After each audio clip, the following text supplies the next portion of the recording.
ሰላም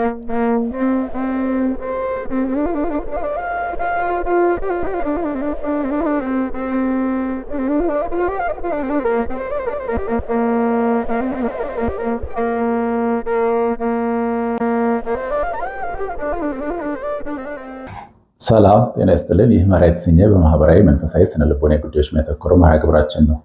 በዛሬው መርሃ ግብራችን በልጆች መካከል ያለ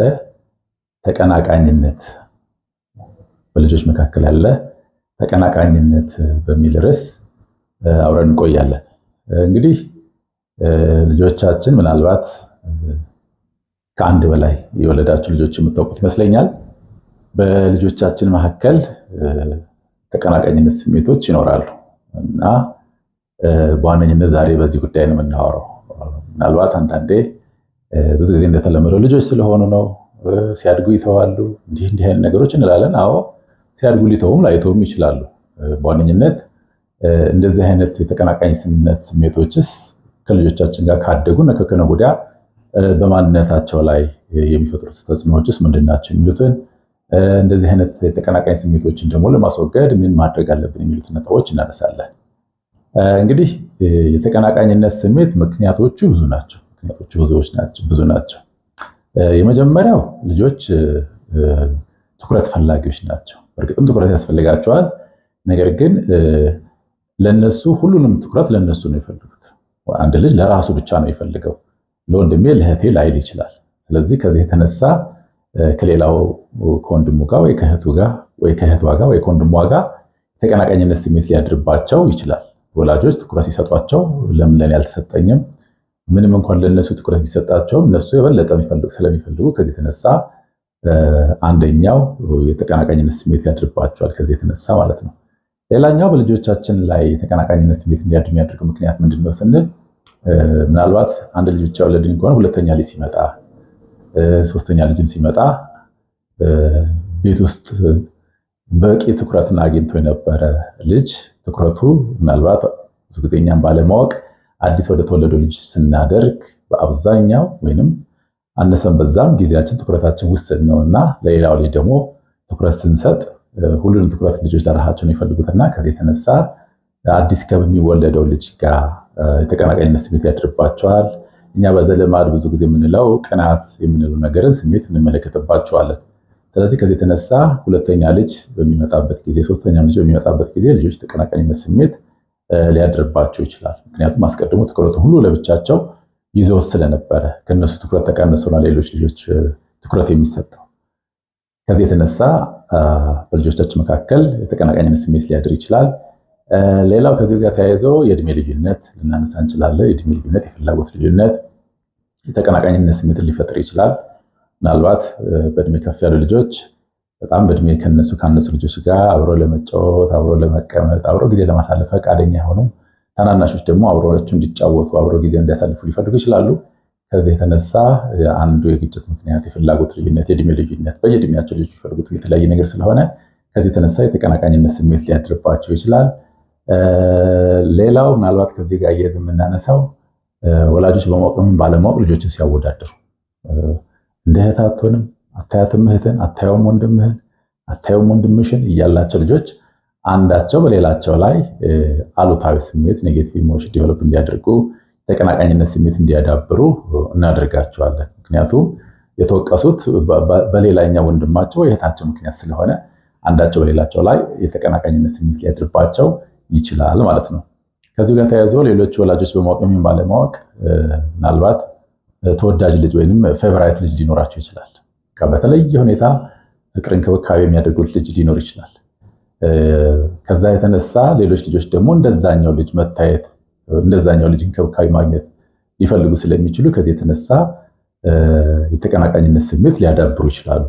አንደኛው ሌላኛው ምክንያት ወላጆች ባለማወቅ ፌቨራይት ልጅ ምንለው የተወዳጅ የተለየ ልጅ የኔ ልጅ እኔን የሚመስለው እንላለን። አንዳንዴ በዘልማድ እንዲህ ነው አይነት ነገር ለራሳችን ከራሳችን ጋር የተለየ አታችመንት እንዳለው በማስመሰል አንዳንዴ በልጆች መካከል የተቀናቃኝነት ስሜት እንዲያድር እናደርጋለን ማለት ነው።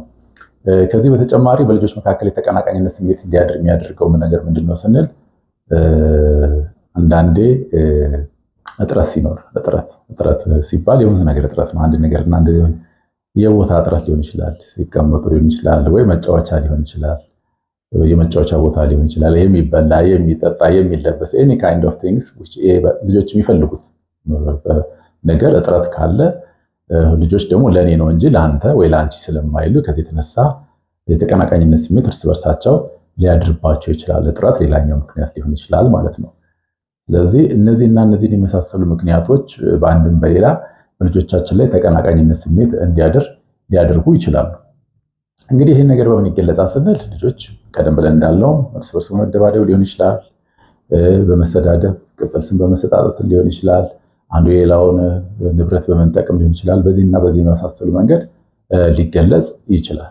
ስለዚህ መገለጫዎቹ ብዙ ናቸው። አሉታዊ በሆነ መንገድ የሚገለጡባቸው ብዙ መንገዶች ሊኖሩ ይችላሉ። እንግዲህ ምን ያስከትላል?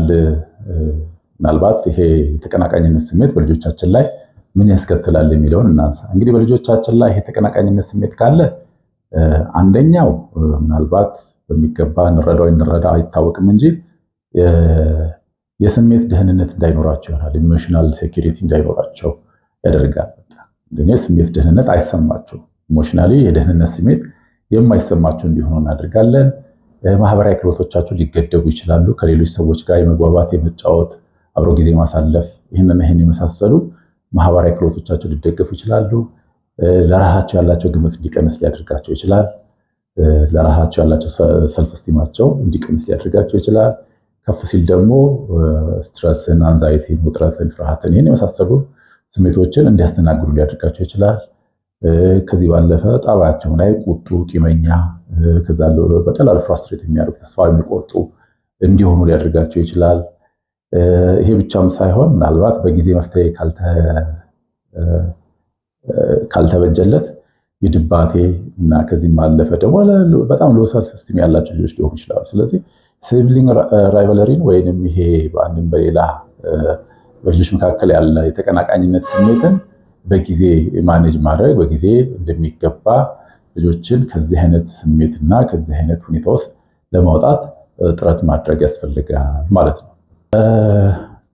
እንግዲህ ልጆችን ከነዚህ አይነት ሁኔታ ለማውጣት ወይንም የተቀናቃኝነት ስሜትን በልጆቻችን መካከል ያለውን ለመቀነስ ምን ማድረግ እንችላለን ስንል የመጀመሪያው ትኩረትን በአግባቡ ለልጆች መስጠት ነው። አንደኛው በብዙ መንገድ የሚገለጥ በልጆች መካከል የተቀናቃኝነት ስሜት እንዲያድር የሚያደርገው ትኩረት በሚገባ አለማግኘት ወይንም ደግሞ አልፎ አልፎ ልጆች ናቸውና የሌላው ትኩረት ሁሉ ለኔ ሰጠኝ የሚል ስሜትም ስለሚያድርባቸው የሚገባቸውን ያህል ትኩረት መስጠት ያስፈልጋል። የሚገባቸውን ያህል ትኩረት መስጠት ያስፈልጋል። ከዚህ በተጨማሪ ምናልባት ቀደም ብለን እንዳለው ፌቨራይት ልጅ ብለን ካለን ወይም ተወዳጅ ልጅ የምንለው ካለን እሱ ትክክል አይደለም። ይህም ማስወገድ መቻል አለብን። አድሎን ማስወገድ መቻል አለብን። ይህ ባለበት ሁኔታ ልጆች ለምን እንደዚህ አይነት ስሜት ይሰማቸዋል፣ ለምን የተቀናቃኝነት ስሜት ይሰማቸዋል ማለት አይቻልም። ስለዚህ በአንድም በሌላ አድሎን ማስወገድ ያስፈልጋል። ፍትሃዊ ልንሆን ይገባል። ፍትሃዊነት ሲባል እንደው ሁሉንም በአንድ አይን ማየት ነው። ፍትሃዊነት አንድም ይሄ ነው እንጂ ሁሉንም እኩል ማድረግ አይደለም።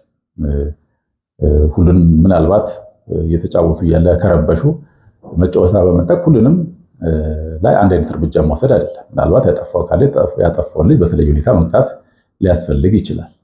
ስለዚህ ፍትሃዊነት ሲባል አንዳንዴ ወላጆች ወይ እኩል መስጠት ወይ እኩል መንሳት አድርገው ነው የሚያስቡት። ለእያንዳንዱ ልጅ የራሱን ፍላጎት የተለየ ስለሆነ የእያንዳንዱ ልጅ ፍላጎት ምላሽ መስጠት ማለት ነው እንጂ ፍትሃዊነት ሲባል አንዳንዴ ለሁሉም እኩል ማድረግ አይደለም። ለምሳሌ ህፃናት ልጆች ከፍ ካሉ ልጆች የበለጠ ትኩረት ሊፈልጉ ይችላሉ። ስለዚህ ለእነሱ በሚገባቸው ልክ ትኩረት መስጠት ያስፈልጋል። ከፍ ያሉ ልጆች ደግሞ እንደ ህፃን ልጆች ትኩረት ባያስፈልጋቸው በልካቸው ትኩረት ሊያስፈልጋቸው ይገባል። ስለዚህ እነሱም እንደ እድሜያቸው ትኩረት መስጠት ያስፈልጋል። ስለዚህ ፍትሃዊነት ሲባል ሁሉንም በእኩል ማድረግ ማለት አይደለም። በእኩል አይን መመልከት ነው። እያንዳንዱ ልጅ ደግሞ በሚገባው ልክና ትኩረት መስጠት መቻል ማለት ነው። ስለዚህ ፍትሃዊነት ሌላኛው መንገድ ነው። ተመጣጣኝ የሆነ ትኩረት ለሁሉም ልጅ መስጠት ያስፈልጋል እያለ ነው። ከዚህ ባለፈ ምናልባት በልጆች መካከል ያለ የተቀናቃኝነትን ስሜት ለማስወገድ ምን ማድረግ ያለብን ስንል ቀደም ብለን እንዳለው አንደኛው ምክንያት አዲስ ልጆች ወደ ቤታችን ሲመጡ ስለሆነ ምናልባት ህፃናት ልጆች እንደመሆናቸው መጠን ይህን የመረዳት አቅም ስለማይኖራቸው አስቀድመን ግን ድንገት ልጆች መጥተው ትኩረቱን ሁሉ ከሚወስዱባቸው አስቀድሞ ሌላ ልጅ ወደ ቤታቸው እንደሚመጣ እህት ወንድም እንደሚያገኙ አስቀድሞ በመንገር የስነ ልቦና ዝግጅት እንዲያደርጉ ልጆችን ማድረግ ያስፈልጋል። ይህንንም አድርገን ምናልባት ተቀናቃኝነቱ ስሜት ፈጽሞ ይጠፋል ማለት አይደለም፣ ቢያንስ ግን መቀነስ እንችላለን። ስለዚህ አዲስ ልጅ ከመምጣቱ በፊት የስነ ልቦና ዝግጅት እንዲያደርጉ ማድረግ ያስፈልጋል። ከዛ ባለፈ የእድሜ ልዩነት ምናልባት አንዳንድ ቀደም ብለን አንስተነዋል። በልጆች መካከል የግጭት ምክንያት ሊሆን ይችላል፣ የተቀናቃኝነት ስሜት ምክንያት ሊሆን ይችላል። እድሜ ልዩነታቸው ሰፊ ከሆነ ምናልባት ከኩዮቻቸው ጋር እንዲጫወቱ ከኩዮቻቸው ጋር እንዲውሉ ማድረግ ተገቢ ሊሆን ይችላል። እድሜ ልዩነቱ ግን ምናልባት ዝቅተኛ ከሆነ ግን ያማከለ ታላቁንም ታናሹንም ያማከለ ጨዋታ ሊሆን ይችላል። ለምሳሌ አንዳች ነገር ማድረጉ በልጆች መካከል ያለው ግንኙነትን ጠንካራ ያደርገዋል። ከዚህ ባለፈ ምናልባት ሌላኛው ምናልባት የተቀናቃኝነት ምክንያት ብለን ካነሳናቸው መካከል አንደኛ ማወዳደር ነው። ማወዳደር ፈጽሞ ተገቢ አይደለም። በቃ እያንዳንዱ ልጅ የራሱ ጥንካሬ ያለው መወዳደርም ካለው ከራሱ አቅም ጋር መሆን ያለበት። ስለዚህ እንደ ወላጅ ማወዳደርን ማስወገድ ያስፈልጋል። ማወዳደር በራሱ አንደኛው በልጆች መካከል የተቀናቃኝነት ስሜት እንዲያድር የሚያደርግ ስለሆነ ማለት ነው። ከዚህ በተጨማሪ ምናልባት የጠባይ ልዩነት ከሆነ በልጆቻችን መካከል ያለ ልዩነት አንዱ የሌላኛውን ጠባይ መቀበል እንዲለምድ ማድረግ ያስፈልጋል። በልጆች መካከል ያለ ትልቁ ችግር እንደኔ ሁን የሚል ነገር ስላላቸው ከዚህ የተነሳ የተቀናቃኝነት ስሜት አንድ አይነት መሆን አለብን ብለው ነው የሚያስቡት። ደግሞ መሆንም ካለባቸው ደግሞ እንደሌላው ሰው እንደ ራሴ እኔን ምሰል አይነት ተጽዕኖዎች አንዳንዴ የግጭት ምክንያቶች ሊሆኑ ይችላሉ። የተቀናቃኝነት ምክንያቶች ሊሆኑ ስለሚችሉ ይሄ እያንዳንዱ ልጅ ሌላውን ልጅ ባለው ማንነት መቀበል እንዲችል ማስተማር ያስፈልጋል። ሌላው እጥረት ነው ያነሳ ነው። እጥረት የቦታ እጥረት ሊሆን ይችላል፣ የመጫወቻ ብለናል፣ የሚበላ የሚጠጣ any kind of things ሊሆን ይችላል፣ የትኛውም ነገር ሊሆን ይችላል። ስለዚህ ይህን ደግሞ ፍትሃዊ በሆነ መንገድ ምናልባት መጫወቻ ከሆነ ለምሳሌ ተራ ጠብቆ መጫወትን ማስተማር ያስፈልጋል እንጂ ሁልጊዜ አንደኛው ልጆች እኔ ብቻ ልጫወት ነው የሚሉት። ስለዚህ ለሌላው ማጋራትን ማስተማር ያስፈልጋል። ስለዚህ ሌላኛው የተቀናቃኝነት ስሜት ማስወገድ የምንችልበት መንገድ ማጋራትን ማካፈልን ለልጆቻችን በማስተማር ነው። ከዚህ ባለፈ በልጆቻችን መካከል ያለው የተቀናቃኝነትን ስሜት ለማስወገድ ምን ማድረግ እንችላለን ስንል መተባበርን ማስተማር። ለምሳሌ እንደ ወላጅ ቤት ውስጥ አንድ ስራን በጋራ መስጠት እርስ በርስ እንዲግባቡ ያደርጋቸዋል። ለአንድ ዓላማ እንዲሰሩ ያደርጋቸዋል። እንዲተባበሩ ያደርጋቸዋል። ከተቀናቃኝነት ይልቅ ወደ መተባበር እንዲመጡ ያደርጋቸዋል። ስለዚህ መተባበርን ከታች ከልጅነታቸው ማስተማር ያስፈልጋል። ከዚህ ባለፈ ምንም እንኳን እነዚህ ነገሮች ብናስተምራቸውም አንዳንድ ልጆች አሁንም የተቀናቃኝነት ስሜት ወይም ጣቢያው ላይጠፋ ስለሚችል ሌላ ተጨማሪ ነገርም ያስፈልገናል። እንደ ቤተሰብ የቤተሰብ ደንቦች፣ ህጎች ሊኖሩ ያስፈልጋል። ያለበለዚያ በትንሽ በትልቁ ሁሉም ልጅ ተበደልኩ ነው የሚለው። ከዚህ የተነሳ ደግሞ ወደ ግጭት ወደ ተቀናቃኝነት የመግባት ዕድሉ ሰፊ ነው የሚሆነው። ስለዚህ ደንቦችን በጋራ ከልጆች ጋር ማውጣት ያስፈልጋል። ስለዚህ በጋራ ህግ ካለ የቤተሰብ ህግ ካለ ደንቦች ካሉ ልጆች በአንድም በሌላ ባይመቻቸውም ቢያንስ የሚያከብሩት ነገር ካለ ተቀናቃኝ ስሜቱ ፈጽሞ ባይጠፋ እንኳን የሚያሳዩት ጠባይን ግን ሊቀንሰው ይችላል። በተግባር የሚያሳዩትን ነገር ሊቀንሰው ይችላል። ስለዚህ ማካፈልን፣ ማጋራትን፣ መተባበርን ማስተማር ከዛ አልፎ ተርፎ ደግሞ ህጎች፣ ደንቦችን ማስተማር ደግሞ ተጨማሪ ልጆችን የተቀናቃኝ ስሜታቸውን ወይ ተቀናቃኝነታቸውን እንዲቀንሱ ሊያደርግበት የምንችልበት መንገድ ነው። እንግዲህ ይህን በማድረጋችን በልጆቻችን መካከል ተግባቦት፣ በልጆቻችን መካከል ፍቅር፣ በልጆቻችን መካከል አንድነት እንፈጥራለን። ስለዚህ የተቀናቃኝነት ስሜት በልጆች መካከል አለ፣ በቃ ግልጽ ነው፣ ይታወቃል። እንዳለ ስለሚታወቅ ለምን ኖረ ሳይሆን እንዲህ አይነቶችን ተግዳሮቶች በምን መንገድ ልንወጣቸውን የወላጅ ስራ ሊሆን የሚገባው። ስለዚህ ቀደም ብለን በዘረዘርናቸው መፍትሄዎች ወላጆች በቤታቸው ውስጥ እነዚህ ነገሮች በመተግበር በልጆቻቸው መካከል ያለውን ተቀናቃኝነት ስሜት መቀነስ ብሎም ማጥፋት ይችላሉ። ይህ ባለመሆኑ ነው ዛሬ ላይ በጊዜ ያልተፈቱ ከትላንት ወዲያ በልጆቻችን መካከል የነበሩ የተቀናቃኝነት ስሜቶች ሲያድጉ በተለየ መልክ ይገለጣሉ። አድገው የራሳቸው ቤተሰብ ይዘው አንደኛው ቤተሰብ ከሌላኛው ቤተሰብ ጋር የሚወዳደርበት፣ በሀብት በእውቀት በስልጣን እንዲህ የሚወዳደርበት፣ እኔ ይበልጥ የሚባባልበት፣ አልፎ ተርፎ በብዙ መንገድ በአሉታዊ ስሜት አንዱ ለሌላው የሚያሳይበት፣ ወንድምና እናት እስከማይመስሉ፣ ወንድምና ወንድም እስከማይመስሉ፣ እህትና እናት እስከማይመስሉ ድረስ እና አንዳንዴ ወላጅ ደግሞ ከታች ይህን ሰርተን ካላሻሻል ነው ኋላ ላይ ካደጉ በኋላ ትልቅ ሰው ከሆኑ በኋላ የራሳቸው ቤተሰብ መምራት የሚችሉበት እድሜ መክረን ዘክረን የምንለውጠው ነገር አይኖርም። የተቀናቃኝነት ስሜት ከታች ከልጅነት የሚያድግ ስለሆነ ማለት ነው። ስለዚህ እንደ ወላጅ ዛሬ ላይ ይህን መስራት ከቻለን ነገ ከነገ ወዲያ ጤናማ ቤተሰብ ይኖረናል። እኛ ብቻ አይደለም ልጆቻችንን ነገ ከነገ ወዲያ የሚመሰረቱት ቤተሰብ ጤናማ እንዲሆን እናደርጋለን ለማለት ነው። ክብረት ይስጥልን። ይቆያል።